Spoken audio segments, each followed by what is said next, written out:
ඔන්න ඉතින් 172 එපිසෝඩ් එක පටන් ගන්නකොටම දූෂන් මට්ටමේ සිටින අපේ යන්න පෙන්නනවා.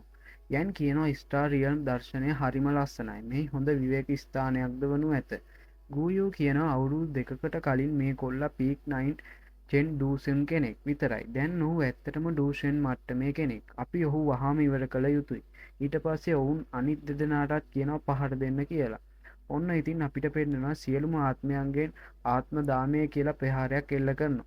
ඒ වගේම විශාල සෝල් දැම්වල් වගේක් යන්ව පැත්තට එනවා. මේ වෙලාවේ යන්ගේ ඩූචි හෙරෝ එකේ තිබුණු රන් පලක බාධකයක් විදිහට යන්ගේ ඉස්සරහට එනවා. ඒත් එක්කම ගූයූ ප්‍රහාරය යන් පැත්තට එවනවා. යන් පැත්තට මේ ප්‍රහාර එනවා දැකලා චයිලින් ගොඩක් බය වෙනවා. ඒත් යන් ලේසියෙන් අර පලක භාවිතා කරලා අර දම්වැල් ටික නවත්තනවා. මේක දැකලා ගූයූ සහ ටියුන් සුන් ගොඩක් පුදුම වෙනවා. ඉතින් ඒ හින්දා ගූයූ කෑගහනවා මේ වැඩිහිටි ටියන්මි. ඔයා තාමත් මොකුත් නොකරන්නේ ඇයි කියලා. ඉතින් මේ වෙලාවේ ඔහුගේ ශරීරය ඉරලා පුංචි ආත්ම ගොඩක් එළියට දානවා. ඔය වෙලාවේ පුත්මි ආත්ම ගොඩ යන්ගේ පැත්තට එනවා දැකලා ඔහු එවලේ රන් පලක ටික කරකෝලා සෝල් දම්වැල් ටික විනාශ කරලා දානවා. ඔය වෙලාවේදී පුංචි ආත්ම ටික යන් පැත්තට ළඟා වෙනකොට යන් විශාල රන් කළු කුහරයක් හදලා ඒ ආත්ම ටික පැත්තට එල්ල කරනවා. මේ කුහරයෙන් එන රන් ආලෝකය නිසා ඒ ආත්ම ටික පිච්චිලා යනවා. ඒ ප්‍රහාරයේ බලයට ගූයූ සහ ටියන් මින්ද ඈතට විසික් වෙලා යනවා. යන්ගේ ප්‍රහාරය නිසා ටියන් මින්ගේ අත් දෙක සහ කකුල් දෙකත් පිලිස්සිලා කියලා අපිට පෙන්නනවා. යන් කියනවා මෙම ප්‍රහාරයේ නම බුද්ධ කෝපයේ සංසාරය ලෙස හැඳින්විය හැක කියලා. ටියන් මින් අර දෙන්නගේ බේරෙන්න උදව් ඉල්ලුවත් ගූයෝ කියනවා ටියන් මින් සෝල් හෝල් එක ඔබේ පලිය අනිවාර්යෙන් ගනු ඇත කියලා පලා යන්න හදනවා. ඔය වෙලාවේදී ටියන් මින් නිකායේ ඔබලාට යටත් වෙනු ඇත. කීවත් යන් කියනවා දැන් ඕනාට වඩා පරක්කුයි කියලා. ඔන්න ඉතින් ඔය වෙලාවේදී ටියන් මින් අපි එකට මැරෙමු කියලා ඔහුගේ බෙන්ෂන් ශරීරයේ ඔහු විසින්ම පුපුරා දානවා. ඒක දැකලා පැන යන්න ගිය ගූයූද ආරක්ෂක බාධකයක් හදනවා. යන්ද නිකාය වටා රන් බාධකයක් හදනවා. ඉතින් අපට පෙන්නනවා බෙන්ෂන් මට්ටමක නිසා විශාල කඳු දෙකට කැඩලා යනවා. ඒ ශක්තිය නිසා ගූයූගේ බාධකයේද කැඩී යනවා. යන්ගේ බාධකයේ ශක්තිමත් නිසා නිකායට කිසිම හානියක් වෙන්නේ නැහැ. නිකායේ ශිෂ්‍යයෝ කියනවා තරුණ මාස්ටර් ෆෝලින් ස්ටාර් මණ්ඩපය ආරක්ෂා කළා කියලා. යව් චැන් ඔහුගේ මිතුරාද යන් දිහා බලලා මද සිනහාවන් නගනවා. ඉතින් අපට ඔය වෙලාවේදී පෙන්නනවා ගෝලයෙක් පිටිපස්සට ඇවිදන් යන්න උත්සාහ කරනවා. ඒත් එක්කම යන් පිටිපස්ස බලලා එකපාරට ඔහු ළඟින් මතුවෙනවා. යන් කියනවා තෝ නාකි භූතේ ඔයාව පෙන්වන්න කියලා. එවලේ යන් ඔහුගේ නළලට ඇඟිල්ල තියෙනවා. එක්කම ටියන් මින්ගේ ආත්මය ඔහුගේ ශරීරයෙන් එළියට එනවා. ටියන් මින් කියනවා ආත්ම ප්‍රහාරයක් කියලා. පුදුම වෙනවා. එවලේ ඔහුගේ ආත්මය ටිකෙන් ටික පිලිස්සිලා යනවා. මෙතන හිටපු එල්ඩ කෙනෙක්ද කියනවා ඒක නම් ශරීර පැහැර ගැනීමක් කියලා. ඒ ගෝලයා ඔහුව බේරගත්තට ස්තුති කරනවා පැවිලියන් යන් මාස්ටර් කියලා. යන් ආයම උඩ බලනකොට ගූයු කියනවා බෙන්ෂන් කෙනෙකු මරා දැමීමට එක් පියවරක්. ආත්මයටවත් බේරෙන්න බැරි වුණා. ඉක්මනින් පසු බහින්න කියලා. දෙන්න ආයෙත් පැන යන්න හදනවා. යන් ආයෙත් උඩට මතුවෙලා මම කිව්වද ඔයාට යන්න පුළුවන් කියලා. යන් ඔහුගේ රන් පලක වලින් ප්‍රහාරයක් එල්ල කරනවා. එක රන් ආලෝක කුහරයක් වගේ අපට පෙන්නනවා. ඔය වෙලාවේදී කපටි ගූයු ඔහුව ආරක්ෂා වෙන්න ටියුන් සුන්ව ආරක්ෂක බාධකයක් වගේ ඇදලා ඉස්සරහින් තියාගන්නවා. යන්ගේ ප්‍රහාරයේ බලය දරා ගන්න බැරුව ටියුන් සුන්ගේ ශරීරය රන් පාටට හැරවිලා පුපුරලා යනවා. ඔන්න ඔය වෙලාවේදී ගූයු ඉස්සරහට යනකොටම වගේ අවකාශයේ ඉරාගෙන ශක්තිය අතක් එළියට එනවා. ගූයු කියන අවසාන වශයෙන් ඔබ පියවරක් ගත්තා කියලා.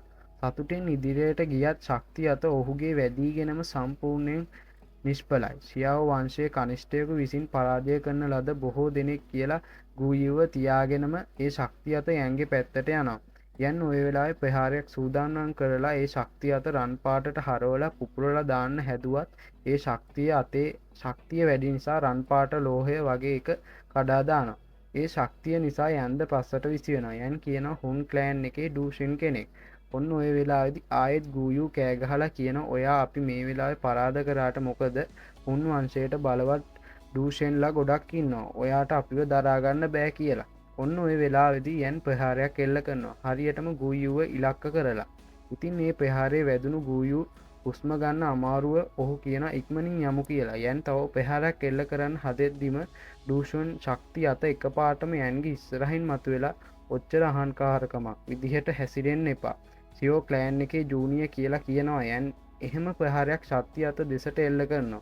ආයම ශක්තිය අත කියනවා සාමාන්‍යව වන්ස්ටා ඩූෂන් කෙනෙක් ඔයා අන්තිම හුන්වන්සේ සරකරුවෙක් තමයි වාගේ තාත්ත තාමත් අපේ අතේ කියලා ඔයාට අමතක වුණාද කියලා කියනවා යන් තවත් ඔහුගේ ප්‍රහාරය බලය වැඩි කරන අපට පෙන්න්නන ප්‍රහාරයන් දෙක එකට ගැටෙන නිසා පුපුරලා යනවා යන් කියනවා දුවන්න එපා කියලා ශක්තිය අත කියනවා ඔයාගේ තාත්තා බේරගන්න ඕනෙනම් හුන් රාජධානයට එන්න මම ඔයා එනකම් බලාගෙන ඉන්නම් කියලා ඔහු අතුරු දහන්න වෙනවා යන් පහලට ඇවිත් බලනවා සටන නිසා ජීවිතය නැතිවුණු අය ගැන ඔහු ගල් ගැහිලා ඉන්න අයව පෙන්නනවා යන් මතක් වෙනවා ඔවුන් සටන නිසා ජීවිත අහිම වුණ විදිහ ගැන යන් මහත් ශෝකයෙන් ඉස්තරහට ඇවිත් පිළිමයකට අත තියෙනකොටම ඒ පිළිමේ ටික වගේ කැඩ්ලා විසිරිලා යනවා යන් කියනවා මම පරක්කු වැඩී කියලා යාවෝච්චයන් කියන ඔවුන් තම ජීවිත අවධානව ලක්කරමින් එම ගොඩනැගිල්ල ආරක්ෂා නොකළේ නම් මින්ගේ හමුදාව වලක්වා ගැනීමට ඔබ මත්තුවන තුරු අපි නොවිසිල්ලෙන් සිටින්න ඉඩ තිබුණි කියලා ආයමත් අපේ යන් කියනවා ටියන්මින් නිකාය අයිස් ගංගා නිම්නේ සුලන් අකුණු මණ්ඩපය අපේ මිනිස්සු ගොඩක් මරලා මම එයාලට මිල ගෙවන්න සලස්සන්නම් කියලා ඔන්න දැන් දර්ශනය මාරු වෙලා හෙවන් නෝත් නගරේ හැන් පවුල පෙන්න්නනවා මේ වෙලාවේ හන්ක්ලෑන් ප්‍රධානි හන්සියෝ බිම වැටෙනවා මේක දැකල හන්සියෝ හන් සුවන් තාත්තය කියලා කෑගහන ඉතින් මෙතන හිටියේ ලේසුන්ජ කියනවා හැන් මාත් එක්ක සාමෙන් ගෙදර යන්න එන්න කියලා හැන් පවුලේ වැඩිමහල්ලා කියන ඔබලාත් එක්ක එනවට වඩා හොඳයි මැරෙන එක කියලා ඔහු සටන් කරන්න යනවා එවලේ ඔහුට ලේසුන්ජ කියනවා කිහිපවතා පහර දෙනවා නිසා ඔහුගේ කටින් ලේ පිට වෙනවා ඔහු බිමට වැටෙනවා ලේසුන්ජගේ පහරවල් නිසා ලේසුන්ජ කියනවා ඉක්මනින් පියවර ගන්න වහම පෑන ඇපකරුවන් අල්ලා ගන්න ඒ ශියාවයන් පාලනය කරන්න කියලා ඔන්න ඉතින් ෆේටියන් බිමට ඇවිල්ලා හන් පවුලේ අව අල්ල ගන්නවා ඊට පස්සේ අපිට වින් ලයිටින් පැවලියෙන් එක බලාගන්න පුළුව ලේසුන්ජ කියනවා හන් පවුල හොඳින් ආරශ්ා කරගන්න කියලා පෝලින් ස්ටා මණ්ඩපේ ඕනෑම වෙලාවක කරද ඇති කළ හැකිය හැබැයි ලේසුන්ජට පේනවා පැවලියෙන් එක ආරක්ෂා කරන අය කවුරුත් නෑ ලේසුන්ජ කට්ටිය කොහිද කියලා අහත්තිම මනුස්සේ ඒ පැත්තට එනවා එවලේ ඔහුට උන්න නවත්තල කලබලෙන් කියන කවුදොය පේෙන් එනවා එක්කම පෝලින් ස්ටා මණ්ඩපය එල්ඩස්ලා සහ යන් මතු වෙනවා එවිට යන් එක පාරටම ඔවුන්ට ගුරුත්ව ප්‍රහාරයක් එල්ල කරනවා එම පහරේ බලයට ලේසුන්ජගේ මිනිස්සු ඔක්කොම මැරල යනවා ලේසුන්ජ සහ ෆේටියන් විතරයි ඉතුරු වෙන්නේ ලේසුන්ජ කියන දූෂෙන් එකට සාපවේවා ඉතින් ඒ කෙල්ලො දෙන්නත් කෑගහනවා ශියවයන් කියලා ලේසුන්ජ ආයමත් කියනවා හැන් පවුල මගේ අතේ වාට එයාලගේ ජීවිතය ගැන බය නැද්ද කියලා ඔවුන්ට අකුණු සැරවත්දනවා යන් ඒ වෙලාවේ ඔහුගේ කඩු එලියට ඇදලා මේ පහුගේ අවුරුදු දෙකේ ඔබේ අකුණු මණ්ඩපය ආධිපත්‍ය ධර්මින් සිටිය තරු මණ්ඩපය හිරියට කරමි ටීලයිටින් ස්කිල් එක හොරකම් කිරීමේ වරදට පොළොඹින් මා වැනි ජූනිය කෙනෙකුට එරෙහිව නිකාය ආරක්ෂක සැකැස්ම භාවිතා කිරීම මට ඒවද ඉවසා සිටිය හැකි නමු ඔබ මගේ මිතුරන්න මරා දැමුව මගේ යාළුවන්න ප්‍රාණ ඇපේට ගත්තා ඒකට මට ඉවසන්න බෑ ඒ ෂණික ඇවිත් ඔහුගේ කඩුවෙන් ලේසුන්ජට පහරවල් කීපයක් පහර දෙනවා හයියෙන් ඔහුගේ කඩුව බිමට ගහපු පාර කඩුව තුළ ගල් ගැහිලා තිබුණු තාර ටික දිය වෙලා යනවා අපිට පෙන්න්නනවා ෆේටියන්ගේ බෙල්ල කඩලා ඔහු මරා දමනවා යන් ආයමත් ඔහුගේ රන්පාලක වලල්ල අරගෙන ඔහුවත් රන් පැහැතියට හරෝලා ඔහුව පුරුස්සා දමනවා ඊට පසු අපට පෙන්නනවා යන් ඔහුගෙන් සමාවිල්ලනවා ඔවුන් කියනවා ඔබට පහ වරද පටෝගන්න එපා ඔබ නැතත් අපිට ඔවුන් පඩුවේ ඉඩ දෙන්නේ නෑ ඒ නිසා වැඩිහිටිය සුවවෙන්න කියලා ඔවුන්ගේ අතට අවෂධයකුත් දෙනවා අපට පෙන්න්න එහෙනම් මළුත් වීඩියෝකින් හමුුවම්